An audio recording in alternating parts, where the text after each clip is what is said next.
let's see. As you mentioned, I've been in business for myself for over 20 years.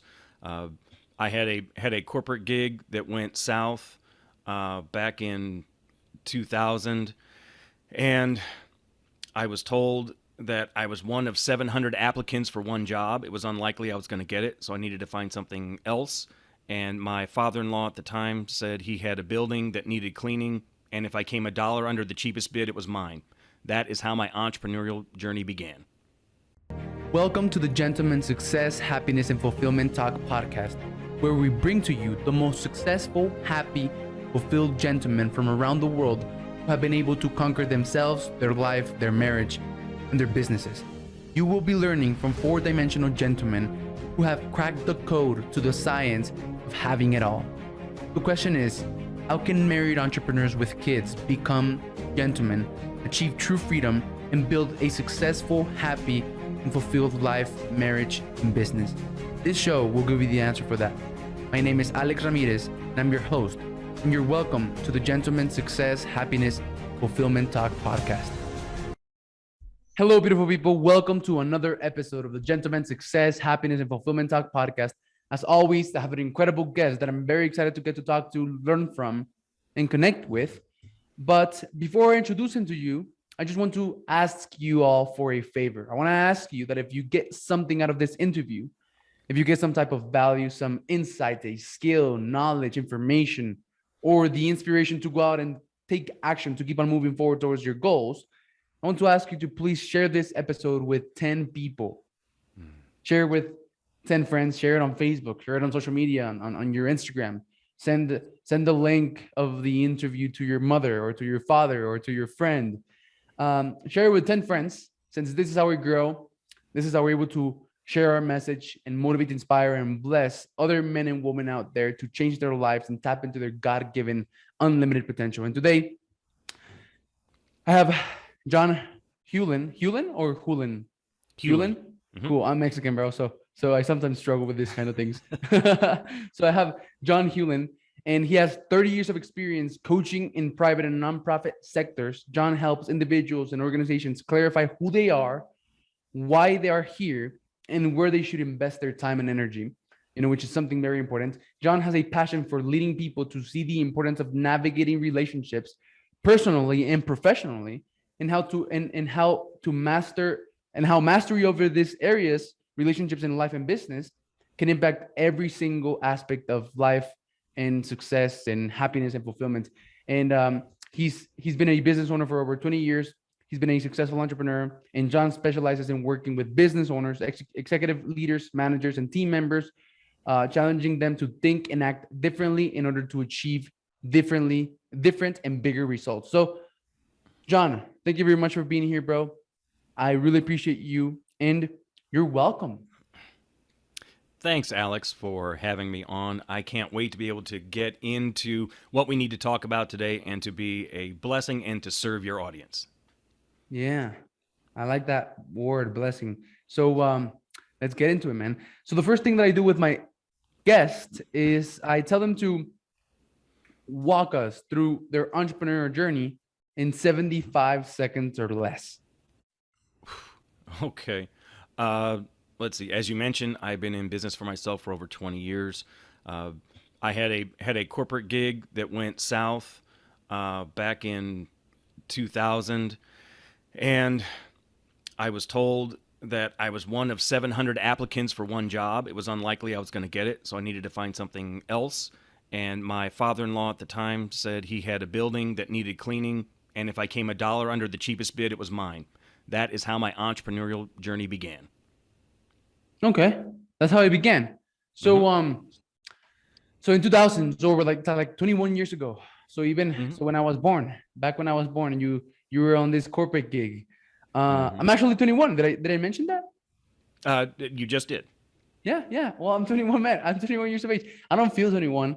I might look 21, and I sometimes have the attitude of like a 10-year-old, right? Just because of how I have fun. But I also believe I have the wisdom of like a 40 or 45 years of age. So it's kind of odd. Yeah. So yeah. But so about 21 years ago, you were on this corporate gig. So tell me a little bit about that, man. Well, I had a little bit about my background. When I first started college, I was going for a business administration degree. Okay. And about halfway through doing that, I realized that, well, the realization came through a divine intervention more than anything. And God made it very clear that my direction needed to change. And so I actually ended up changing my major in college to religious studies. And I still had business administration as a minor, not to mention psychology. So I ended up with 166 hours when I graduated college. So enough for pretty much a double major at that point. But and then from there, I went on to grad school. I happened to go to seminary. So yeah, I'm one of those people where I'm actually ordained. So that really happened. I graduated from seminary, from graduate school. That was an 88-hour program, whereas most master's programs are about 33 to 35 hours. Mm. So mine was a lot more. And those other master's programs don't involve things like learning Hebrew, which is not easy. It doesn't sound like it. Yeah. It's not. Not that that affects anybody who's listening or watching this, but the point I guess I'm trying to make is because of that, because I did the work and got the graduate degree, it led to the main job I had after I graduated from grad school, and I ended up working for a large corporation in their IT department. And I did that job for several years, and I left there to go to a .com startup and was in charge of their testing program, and that's what I did there. And I ended up losing my job there, not because I did anything wrong, but because the owner of the company thought the best way to get the best people was to have people come in, use them like a paper towel, and then when you're done with them, throw them away. And that's exactly what he did with people. And so I lost my job, and I didn't have anything for about 6 months, and that's when that other opportunity I mentioned just a moment ago came along. Okay. So I'm curious to know like about this divine intervention, man. Okay. That that put you on you were on your path. You probably felt very certain about where you were going, and for some reason you had to change. So I tell me about did. that.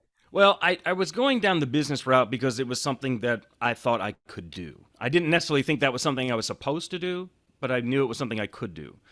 Um, but I'd had an inkling that there might be something different in my future, but I wasn't sure.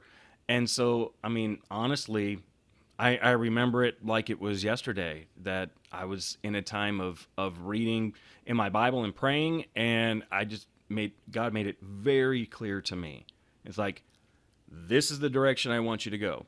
And the interesting thing, for those of you who aren't people of faith, this may be hard to imagine, but just try Hmm. if you can. Okay. If When God puts a task before you, it's not about the task, it's about the obedience. That's what it's about. And so Damn. each step along the way, it was always about the obedience. So it wasn't always, is God going to give you the thing that he called you to do? Are you going to be obedient to do the thing he's called you to do? That's what's important, because you learn much more from the obedience than you do the achievement. Cool. Yeah, that's a great lesson, man. So obedience so it's not about the task, it's about the obedience of you doing the task, right? Whatever it is. Yes, absolutely it is. Yes. But let's see. But how did that happen, right? Like you were given a task and Hmm. you were like, it was really clear to you. And Yep. and look, man, like it's really clear to me as well because there's this thing called the symbols of synchronicity. Like and it keeps on happening and happening. Like I'm looking for an answer and then it comes up. Like I get it in a car or someone yells it out on the street Hmm. or it keeps on repeating itself over and over and over in every single interview back to back to back to back, right? Hmm. So like on my last interview that I just had an hour ago, like this same concept came up, and I was talking about how this modern gentleman thing, like even if I didn't wanted to do it, like I would be like literally like if I wanted to go that way, but even if I wanted to go to do something else, like something would be going like this, like pulling me towards it, Yeah. right? And I wouldn't be able to live. Like I wouldn't be able to live. Yeah. Like I've tried it before, Well, right? let me tell it to you in a way that was told to me many years ago. and I believe this to the core of my being, that God will do whatever it takes to get our attention and to pull us back to Him. Whatever it takes. And sometimes that means that He allows calamity to fall on us. Because for some folks, it takes being in the deepest pit in order to get their attention. And you didn't ask about this, but I'll go ahead and share this. The source of my deepest pain is my divorce. And I'll tell you that my divorce, Alex, was completely preventable. Completely. And it took that to really get my attention. For me to focus in on figuring out, what is it that I'm doing wrong? How am I messing up not just this one significant relationship, but how am I destroying all of my relationships, either by what I'm consciously doing or by things that I'm just omitting. So, I mean, I'm not actually doing something, but there's things that I'm just not doing that need to be done. Yeah. So it forced me to take not only a hard look at myself, but to actually put in the work to get better. And once I did that, it honestly was as if scales were on my eyes and they fell off, and I could see clearly for the first time ever. I mean, I can go deeper into that if you want. Yeah. I'm excited to learn about that. Not Okay. that I'm excited for your divorce. I'm excited to learn from that, right? No. Hear what I'm about to say. This is really important. And the reason I'm going to mention this is because it's something I told my ex-wife recently. I told her, I actually thanked her for divorcing me. Honest to goodness, I did. I thanked her. And it was for the reasons I just said. I said, if you hadn't done that, if you hadn't said you wanted that, I don't know that I would be where I am today. I don't know that I would have done the work necessary to make me better. So I could be better as a father. I could be better as a friend, as a son, as a business owner, as any other relationship I have. I'm better because of that. Because it forced me to do that. I hit my rock bottom, if you will. And so when I did that, when that happened, I mean, as you might imagine, that was devastating. Yeah. I mean, it hurt for a long time. And then when I got over that, I began to realize I need help, and I can't do it on my own. And so for those of you who are gentlemen listening to this, since this is who our focus is right now is gentlemen, let me tell you right now, getting help in the form of therapy is not weakness. It's not. It is an admission that you can't do it on your own, which none of us can. Contrary to what many of us, how we were raised as young boys, we can't do it on our own. We need help because there are people who know more about stuff that can help us than we know. So the willingness to admit that first, to seek out the help, to actually get the help and put in the work to get better, those are all important. Honestly, the biggest thing, Alex, that I'll tell you that I learned, one of the biggest things I learned was that communication is huge. And I know you hear people say that a lot, but I'm talking about in a marriage specifically. Man, you want to kill a marriage? Don't communicate with your spouse. Yeah. Honest to goodness. And I'm talking to the men right now. Men, we're terrible at it. And the reason we're terrible at it is because we don't like talking about things like emotions and feelings. There's a reason we don't like that. It's because we are trained as boys that that's not important and that's not our domain. That's female domain. If you've ever heard the phrase, boys don't cry, that's exactly what that says to us as males, that's not for us.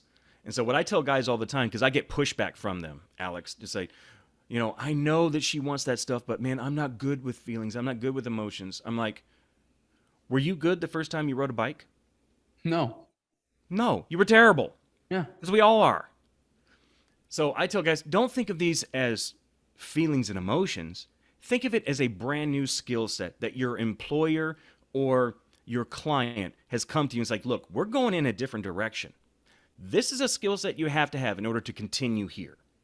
So you have a choice. You can get the skill set and continue, or you can keep doing what you're doing and be gone.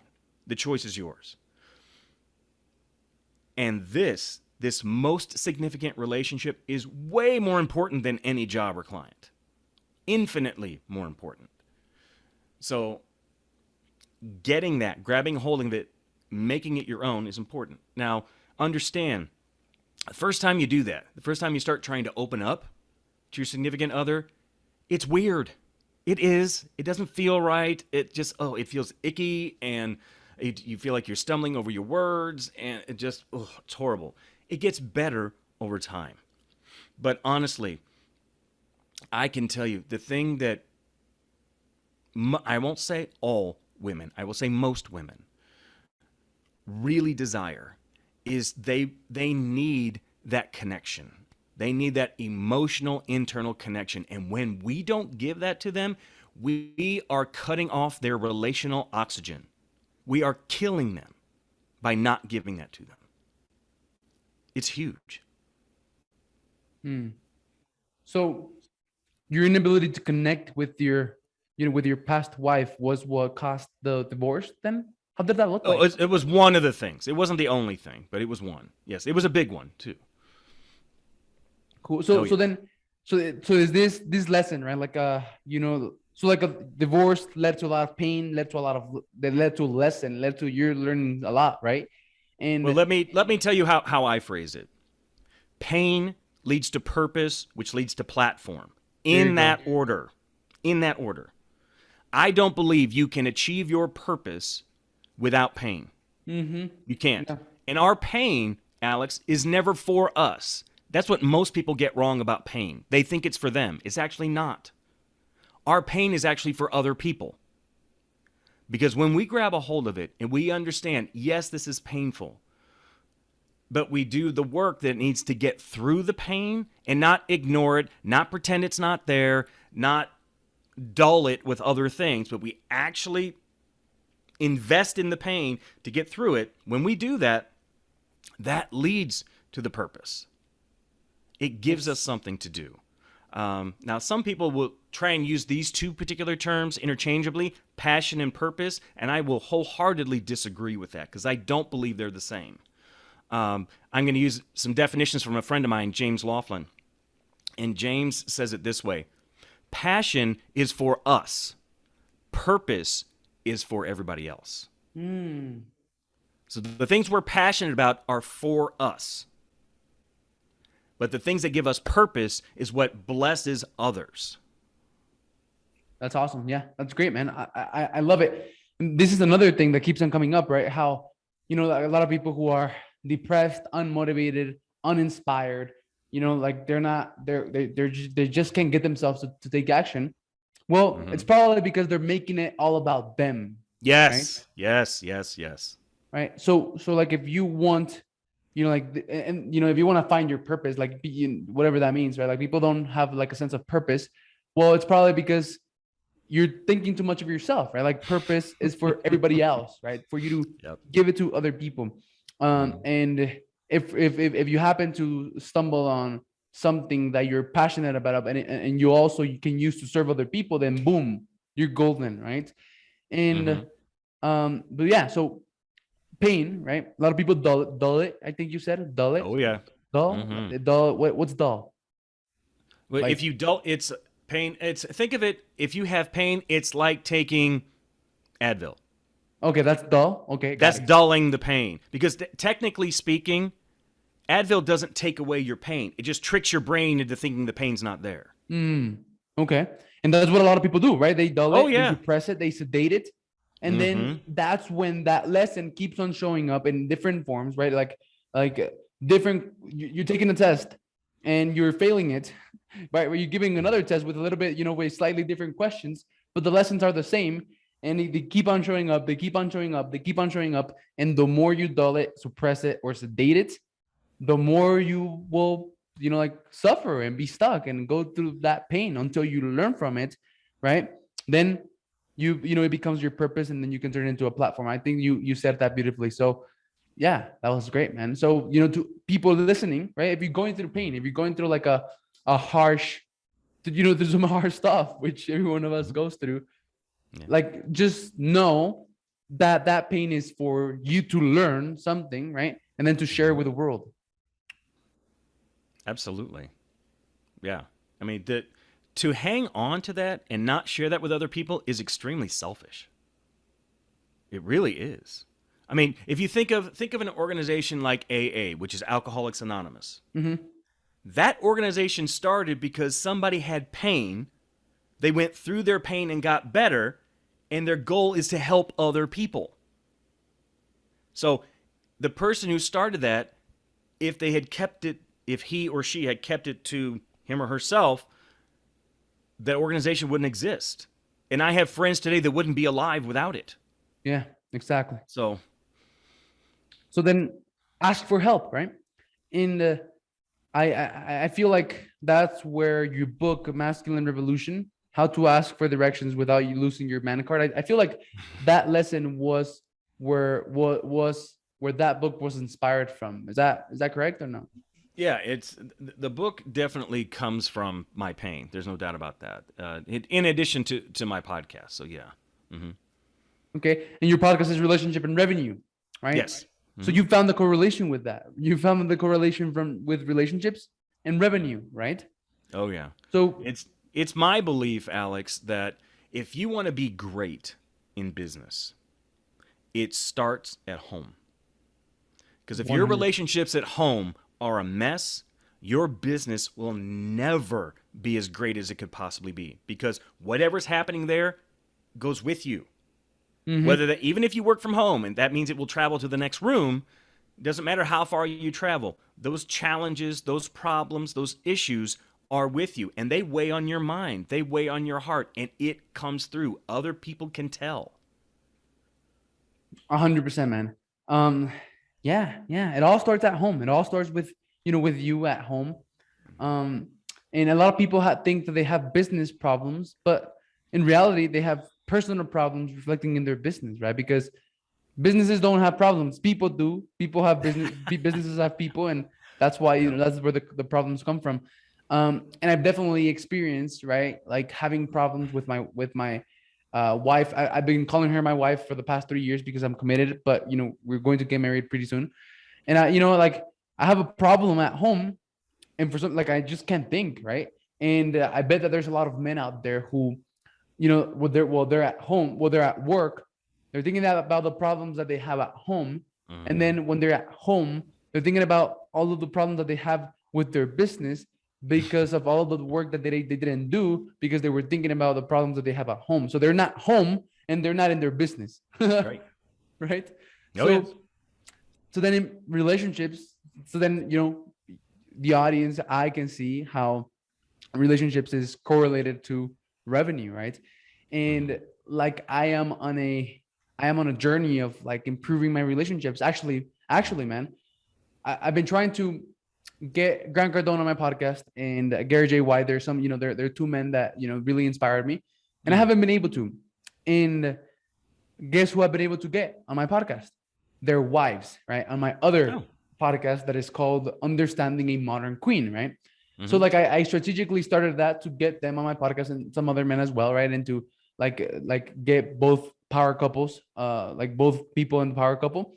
But another reason why I started that podcast is because like look at these guns, right? Physically, I'm Hmm. I'm I'm I'm in shape. Emotionally, right? I like to think that I know who I am, I know what I want, I know where I'm going. Financially, I've finally been able to make my business work this year. And sentiment, like the sentiment department, like being a husband and a father, Hmm. that's by far the like most complicated freedom of all of them all, right? And Hmm. I'm on this journey of trying to improve my relationships in every single area of my life, relationship with myself, relationship with God, relationship with my family, and relationship with like with other people in business. Hmm. And I know that you talk a lot about that, so I'm open to get your wisdom, bro. So what do you have to say about that?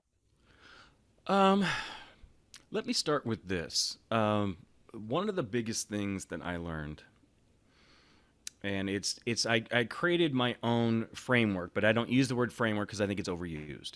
Okay. And so I created something called the F6 formula. F is in Frank. And where I live, I happen to live in the Kansas City area, which is smack dab in the middle of the United States. We don't get a lot of them, but we do get tornadoes here. And tornadoes are rated on an F scale, F1 to F5. The higher the number, the larger the destruction. There is the rare F6 tornado. When an F6 tornado comes through, it is not measured in terms of devastation. It is measured in terms of destruction. So it's about, flip those. F1 through F5 is destruction. F6, sorry about that, my microphone. F6 is devastation. So let me tell you the difference.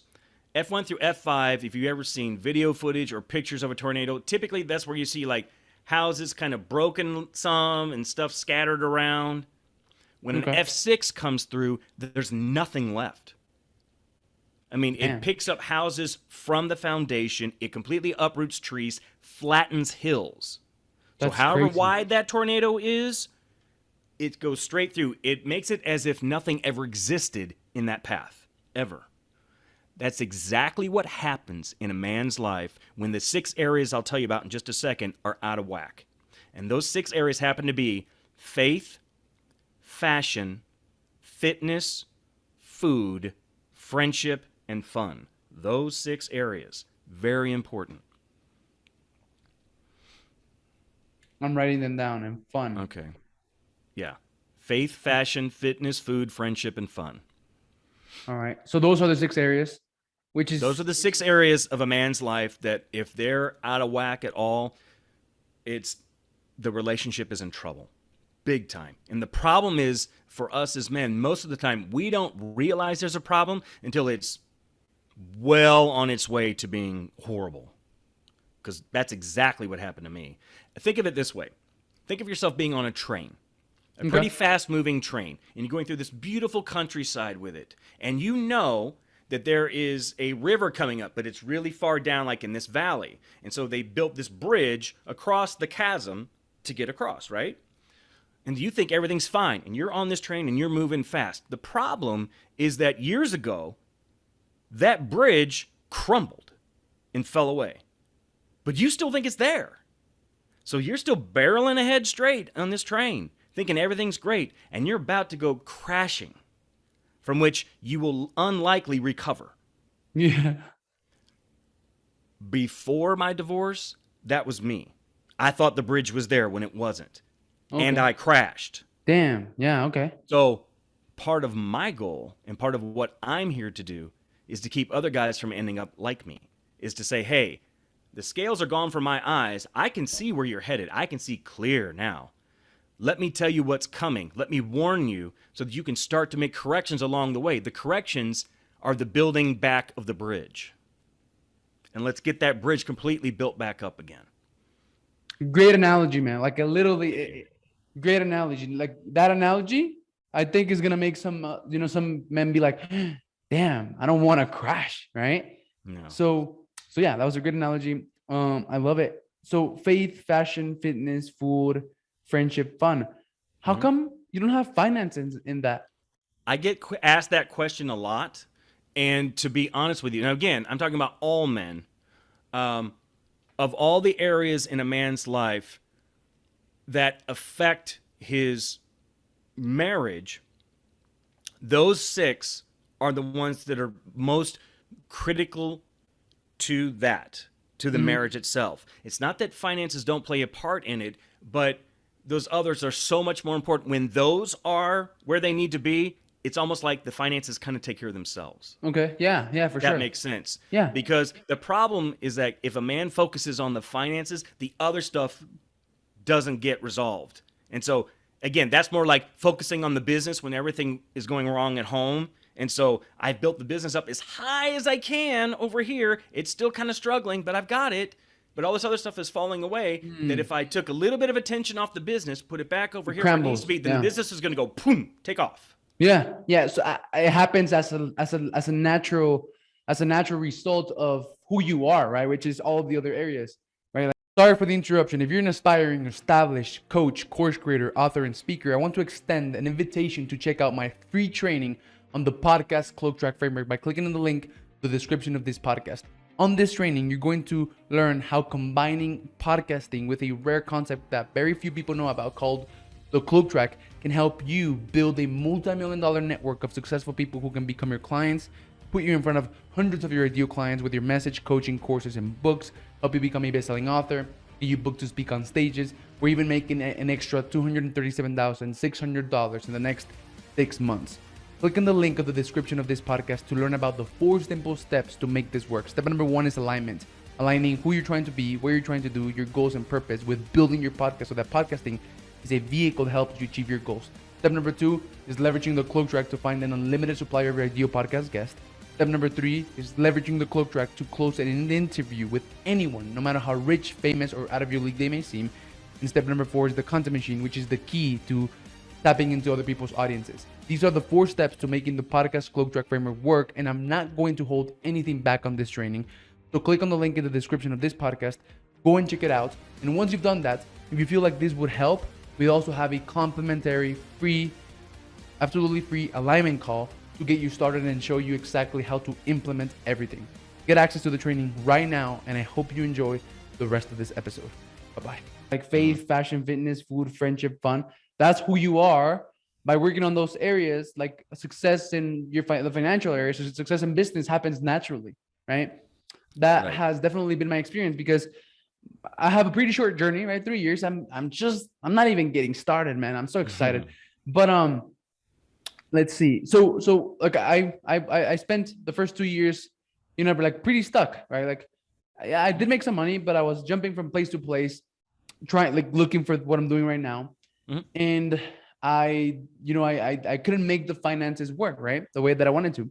And I was literally forced to focus on my other freedoms. I call them freedoms, right? On my physical freedom, on my emotional freedom, on my sentimental freedom, and the financial freedom wasn't working. So I was forced to, in order to work on the other freedoms, in order to get my success, happiness, and fulfillment. So I learned how to get success, happiness, and fulfillment from working on my other freedoms instead of just my finances. Had I been successful early with my finances, man, that would have been terrible. Like I believe now, now looking back, it would have been terrible for me to be successful financially, like very early on, because if I had been successful financially, I would have gotten my sense of purpose, my sense of self-worth from that, right? And then I would have doubled down on that because that's where I got my sense of worth from. I would have doubled that on that, and then I would have neglected every single other area of my life, physically, emotionally, sentimentally. But because I wasn't able to be successful financially, I had to focus on, becoming this modern gentleman on the other areas of my life. And then naturally, I've been able to make my business work. And now everything is like, boom, everything is like on point, right? And I'm successful, happy, and fulfilled. So it totally makes sense. And I like it, man. So one of the things when you were mentioning, it's something that came to my mind. Okay. You will hear people often talk about things like happiness. Okay. Like I want to be happy, or I want my family to be happy. And I think people mistake the word happy for the word joy because they are completely different things. Just a quick little lesson here, because some people may not know. Happiness means happenstance, which means it's determined by what's going on. I'm happy if things are good. I'm not happy because things are bad. Joy is steady.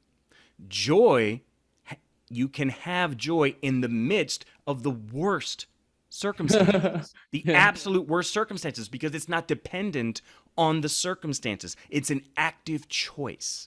Okay. To be engaged and fulfilled regardless of what's happening around you.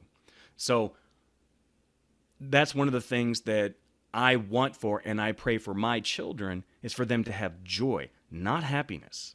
I could care less if they have happiness because it's fleeting, man.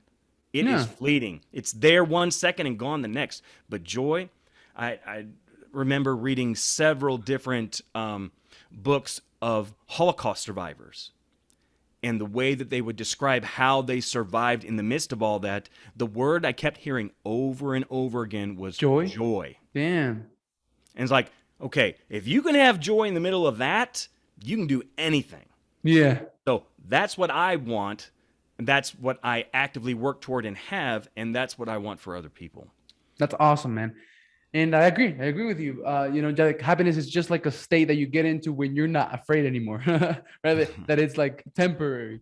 But yeah, you could definitely choose to, experience joy in any single moment of your life, and Hmm. and I believe that, the way that I've experienced joy is with gratitude. Like I use Hmm. gratitude to like take me into it, and Yes. then I'm able to experience that. So yeah, so that's why gratitude is so important, and that's why, like, high level entrepreneurs talk about it so much, right? Oh yeah. And It's very like, important. and then and then people breeze over that. They're like, yeah, you come at me again with gratitude. Show me the money making strategies, right? Like, like the money making strategies are probably faith, fashion, fitness, food, and friendships and fun. Because if you don't take care of those, you're not going to make money. And even if you do, and you're not take care of those, it's going to crumble pretty soon. So Well, I mean, it's kind of like how a caterpillar becomes a butterfly.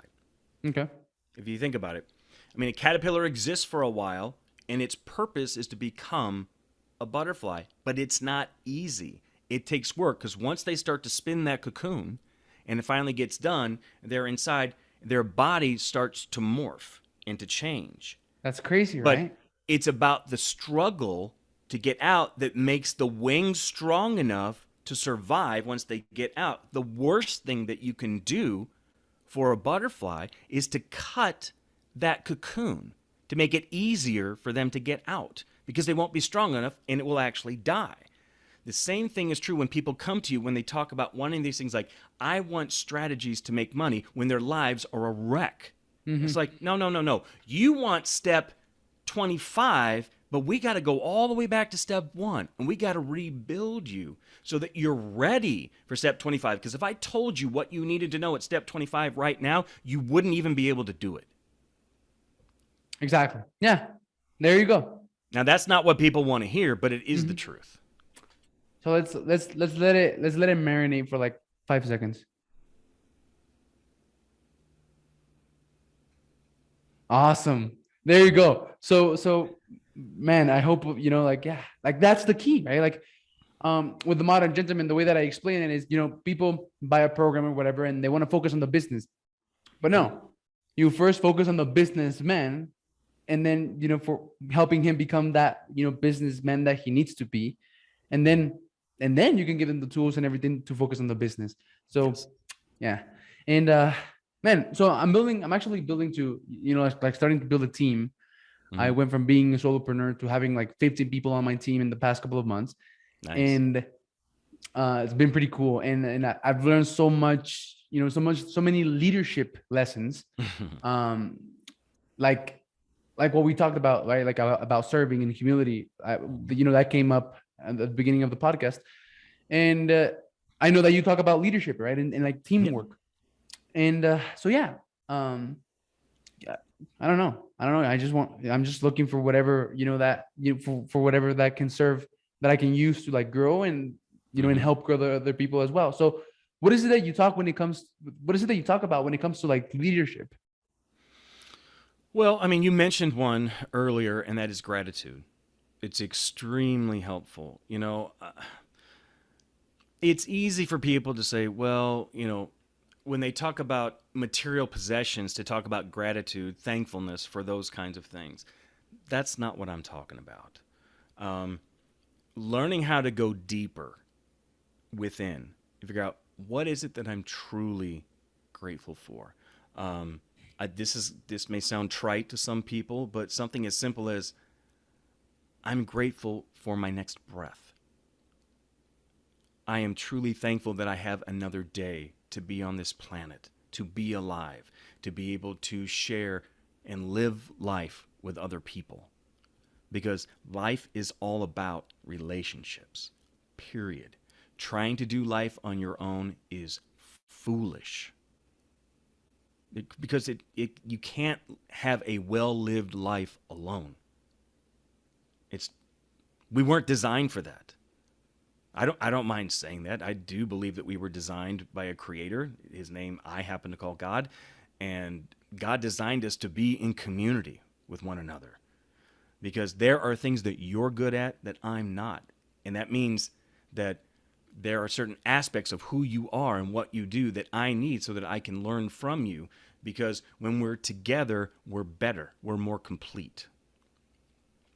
That's some of what I talk about when it comes to leadership. I love that, man. And Um, I'm glad that we are closing on that. We have a couple of minutes, and I like to close mhm. with 5 questions. And Okay. yeah, that was a great thing to close on. And briefly, I want to talk about gratitude and abundance. I mean, abundance and scarcity, Hmm. because one of the things that holds entrepreneurs back, that I'm still seeing holding me back, is like, and I think it's like a progress, right? Like it's a journey. Like I don't know if it will ever leave. I hope it does. Um, but it's scarcity, right? Like scarcity is Hmm. something that holds entrepreneurs back. So like I invested 12K on a coach, like on a performance coach on he talks about biology, psychology, performance, and leadership. Hmm. And he gave me like a list of nootropics that I have to buy, and I'm gonna start taking to like take my performance to the next level. And it was, I went on Amazon and I added them to the cart, and it ended up being $350 for supplements that I'm going to be spending per month. And I was like, what? Like holy crap! Like I'm not gonna spend this amount of money, right? And then I told him how I felt about it, and he was Hmm. like, well, bro, you're trying to go to 7 figures, aren't you? Yeah. Okay. So then if you're trying to go to 7 figures, right, that means like about 80 to 100K per month, right? Divided by 30, that like every single one of your days is literally worth a couple $1,000s. So like, wouldn't it be worth it to invest $10 to like make sure that your day is optimized so that you can show up to like be the best version of yourself and produce results? Well, yeah, right. And boom, that instantly shattered that limiting belief, right? And it's just Hmm. scarcity. And and the other day I went shopping, right? And we went and bought, my daughter like a grand worth of clothes. And we were going back from the mall to our house. And I told my wife, I told her like, let's see, put something on her, like let's trace something on. And she could literally swim in the clothes that we bought her, man, because we bought Wow. like one extra, like a one size extra that she needed. And it's just a scarcity, man, because like, and the reason that comes up is because that's literally how I programmed my entire life, right? Like my Hmm. mother used to buy me clothes that were one or two size bigger so that she didn't have to buy me clothes for a long time, right? And it wasn't because she didn't love me or anything, it was just because that's how things were, right? Hmm. And like scarcity is something that um that holds entrepreneurs back. And I wanted to tie it in with gratitude, because I believe scarcity is just the perception of lack, right? Like of Right. not having. And abundance is just the perception of like having, right? Like of it's just a perception. And like you could literally flip those instantly. You can go from scarcity to abundance using gratitude, right? Sure. And which was the last thing that we were talking about. Hmm. And I just wanted to make sure to not breeze over that, and to like let everyone know who might be anyone who might be experiencing scarcity. Hmm. Let everyone know that it's just a perception, and you can choose to step into abundance with gratitude. Hmm. Isn't that powerful? Like, isn't that like Oh yeah, empowering? it Right. absolutely is. Yeah, it is definitely a choice, no doubt about it. So, yeah. So, man, the first question that I have for you is, if you could give your 20-year-old self some advice, Hmm. what would that be? Well, okay. Since we're limited on time, I'll limit it to one thing. I think the thing that I would say more than anything else is to invest in people, Yeah. Ooh. Ooh. because um, investing in people is a risk, but it is never a waste. Mm-hmm. Cool. That's an awesome perception. That's an awesome perspective to have, man. What do you mean though? Well, what I mean by that is, I mean, you don't necessarily know how someone's going to react when you choose to invest in them. So Mm, some people may be grateful, they may be reciprocal, but they may be resentful too. It's like, hey, I didn't want this. I don't need this from you. I mean, I've had that lots of times, the yeah. pushback, people push you away and that sort of thing. And it's easy to take it personally. But I don't any longer, because I realize, okay, they're not ready for that. And that's okay. But my job is to be a vessel of blessing. in order to serve other people. Some people are going to receive that, some are not. So when they're rejecting me, they're not really rejecting me. Yeah. And once I learned that, once I learned they weren't rejecting me, I was fine. Yeah. Yeah. People just go around projecting what they got inside onto the world, right? Mm-hmm. So if you're trying to give something to someone that you think is going to bless them and they reject it, it has more to do with them than with you. Absolutely, yes. And and then one way for you to avoid investing into someone and then having them like respond in a bad manner is like ask them, right? Like, what is it that they want, right? Mm-hmm. So That's one way. Another is to, you can do your homework ahead of time and find out as much as you can about the person. That way, you can at least make an educated guess as to whether or not what you have to offer will be help them. Yeah. received. Okay. Cool. If Awesome. that's possible. Sometimes it's a spur of the moment thing and you're under inspiration. You feel like this is something I feel like I need to give right here. I don't know anything about this person. And I've done that many times and had Mhm. mixed results. And I'm totally fine with all of that. And I'm just gonna drill on that for one more second because I think like it's been really impactful on me. You are faced with this dichotomy of if I invest in people and then they leave. What if I invest in people and then they leave? Well, what if you don't invest in them and then they stay, right? Okay. Well, Right. here's another thought. Now, this is the coach in me, but I think of coaching as like being a relay race, like a track event. Okay. The coaches are the runners. Okay. The baton is the client. Hmm. I'm Okay. not the one who's going to be the coach of this person, the baton, the whole time. I have a certain amount of time with that client, and then my job is to hand them off to the next coach that takes them to the next level that they're going to. So if they reject me, I'm just not the right fit at that time. And I'm okay with that. That doesn't bother me anymore.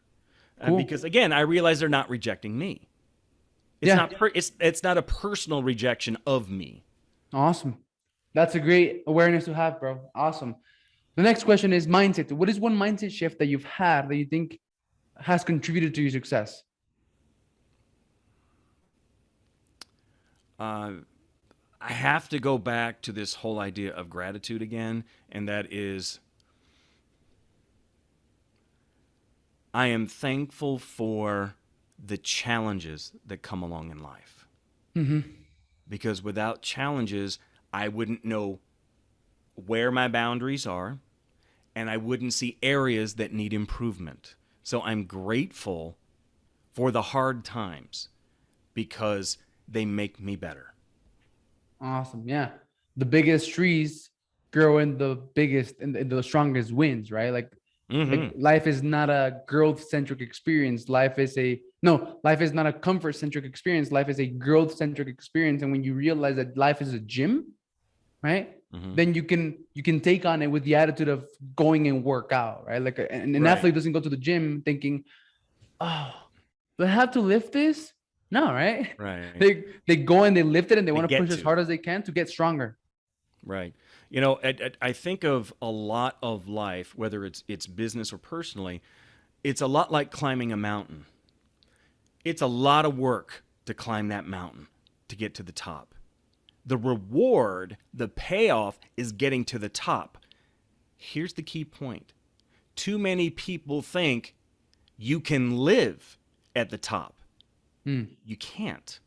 Because if you've ever been to the top of a mountain before, there's no greenery up there. It can't exist. Life doesn't exist on a mountaintop.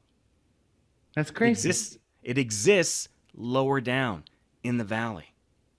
That's where life is.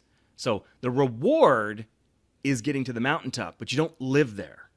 It's not possible to live there. The air is very thin. Just nothing grows on a mountaintop. Nothing. You want to grow, you got to be further down doing the work. Hmm. So then what? You gotta come down? You come down from the mountain to live life. So the top of the mountain is the payoff. This is your reward for all the hard work that you did, but you come back down to tackle the new challenge, the new thing. Got it. Okay, cool. I like that. Yeah. Cool. The next question is, man, if you could give if you could give a man out there some advice for him to become this modern king, this modern gentleman Mm-hmm. that that we talked about, or I don't know, how you would call it, right? Same message, different messenger. So, but yeah, if you could give a man out there who's trying to have it all, what would you say to him? All right, I want to speak to the guy who's married right now. Yeah, This is for sure. important. One of the things that I believe that inside of every man, God put in our DNA to pursue. We know how to do that. Nobody has to teach us how to pursue. But something happens along the way once we get to that wedding day. There's like a switch in the back of our head that gets turned off and we stop pursuing. Oh yeah. Our wives? Trust. Okay. Yes, yes. Okay, got it. We stop pursuing her. And so that's why so many men dive so headstrong into careers and or hobbies, because there's never an end to those. You can't make enough money, climb high enough on that ladder, and I'm only picking one hobby right now. This isn't my hobby, but golf. There's always a new club, new shoe, new glove, new shirt, new place to play. There's Yeah. always something new with that. So we're going to take some of that energy, some of that money, a lot of that focus, we're going to put it back where it belongs in the relationship and to continue to pursue her. Make date night a priority. In fact, it's so important. And whatever the frequency is with you as a couple, that you determine that, but whatever it is for the moment, let's just say it's once a week. Everything else you do in your week revolves around that. Everything. I'm not joking. What do you mean? Everything. It is stamped in stone, man. It doesn't move. Period. Oh, got it. Okay. Yeah, and your job is to own date night. Not her, you. So you figure out what you're doing, where you're going, how you're going to get there. If you have children, you make sure the children are properly taken care of. And that doesn't mean plopping them down in front of the TV, turning on streaming service, and throwing food at them. No, no, no, no, no. You get the children properly taken care of. Her job is to show up and look beautiful. That's it. Cool. That is it. That is her only job. And for guys who are going to push back, because I promise you, you're going to have pushback. Because you don't know what it was like, John, when we were dating. We had all these elaborate dates and stuff. Okay, whoa, hold on. She's not stupid. She knows how much money you spent on those dates. But if you're really worried about how much money it is, Alex, I'm going to give the listeners 2 ideas for dates. One's free, one costs $1. Okay. Here's the free one. Again, children are properly taken care of. You set all this up. Once that's done, the two of you go for a leisurely walk, not a workout, a leisurely walk in your neighborhood. While you're doing that, you're talking about things like your hopes, your dreams. She's talking about the same things. Where do we want to be as a couple? A year from now, 2 years, 5, 10 years from now. We are not, this is important, we are not talking about the bills. We are not talking about the kids. We're not talking about all the stuff that has to be done. That's not important. This is us time. It's about us and growing our relationship. The other idea, the dollar one, is driving to McDonald's, getting a soft serve cone, and sharing that. So 2 date ideas right there. That's awesome, man. Thanks. So, do you have a question for the time for the other question? Absolutely. Time, yeah. Okay. So, if you could give some advice to a woman trying to become a modern queen, what would you say to her? That is an excellent question. You know, one of the ways that I believe women become queens is, all right, I hope people will understand what I'm about to say. Not because I don't think you can understand it, but I mean just the intent that's behind this. The Bible talks about something in the Beatitudes. It says the meek will inherit the earth. And in our Western society, we have completely misunderstood what that word means. Meekness is not weakness. The definition of meekness is power under control. Power under control. You want to become the greatest queen you can be. Learn how to harness your power and keep it under control as a support. The greatest queens I know are exactly like that. Because they know how powerful they are. Their power does come out, but it is always under control and in support of their partner. Always. I get it, and I just get it. I just get it because on my last interview, I asked the same question, right? And this man told me about the power that women have to literally make any man do whatever they want, not sexually, right? But to make, Well, that's true. right? Whatever they want. So, I kind of like understand. But yeah, okay, cool. I like it. So, John, thank you very much, man. I really appreciate it. So, if people want to know more about you, right? Like, I've loved this episode, and I would love to, get and dive into your content and whatever you got going on. Where should they go to get more of you? Okay. I'm on Instagram, I'm on Facebook, Twitter, LinkedIn. Those are the places you can find me. Again, my podcast is called Relationships and Revenue. You can check that out. I'm all about serving and helping people in whatever way that I possibly can. So the quickest way to get in touch with me, go on Instagram and send me a DM if that's what you want to do. If you want to reach out to me, I answer all my direct messages. So feel free to reach out. I'd love to be able to set up a time to have a conversation with you, see how I can be a blessing and a help to you. Awesome, brother. Thank you very much, man. And my pleasure. I'll see you later. All right. Thank you for watching the Gentleman's Success, Happiness, and Fulfillment Talk podcast. If you enjoyed this episode, share it with one friend, leave us a comment, and let us know.